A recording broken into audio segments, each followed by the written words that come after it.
তো বন্ধুরা দেখো আমাদের কিন্তু এখানে তৈরি হচ্ছে ওই যে স্টমাক এবং চিকেনের হেড।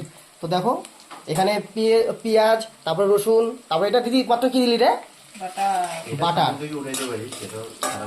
হ্যাঁ হ্যাঁ, বাটার এগুলো দেওয়া হয়েছে। এবং দেখো এইদিকে কিন্তু দাদাভাই কিন্তু মাংসটা রেডি করছে। আমরা খুব শর্টকাটে আছে করব যেহেতু হ্যাঁ হ্যাঁ আজকে দাদাভাইয়ের রেসিপিতে খাবো।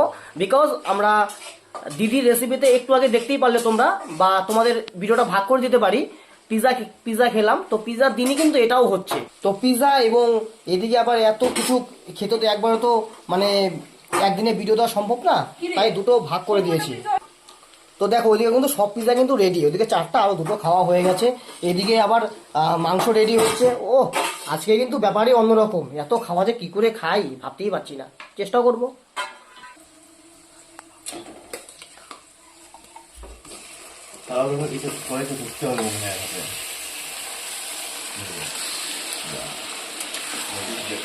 দেখো বন্ধুরা কতগুলো, অনেকগুলো কিন্তু। লো ফ্লেমে ঢাকা রাখবো না। টমেটো দিতে হইতো, পরে দেওয়া যাবে পরে। আচ্ছা পরে টমেটো দিবি তো? টমেটোটা পরে। তো বন্ধুরা দেখো আমাদের কিন্তু এরকম তৈরি হচ্ছে, খুব দারুণ দেখতে লাগছে, এরপর আরো সুন্দর দেখতে হবে। দেখো বন্ধুরা এখানে কিন্তু আরো অনেক কিছু দেওয়া হলো, হলুদ, লঙ্কার গুঁড়া, তারপরে জিরার গুঁড়ো, অনেক কিছু দেওয়া হলো। এখন এটা পুরো করে তারপরে আমরা এটা বসিয়ে ওখানে যে পিজাগুলো রাখা আছে পিজাগুলো খেতে যাবো। তারপরে কিছুক্ষণ পরে আসবো, যতটুকু যেরকম হবে। মেন কথা আমাদের এটাও খেতে হবে, ওইটাও খেতে হবে, সব খেতে হবে। হলুদ কি একটু কম হয়েছে মনে হচ্ছে? না দাদা এটা ঠিকই, এখন চলে যাবো আমরা। যাও।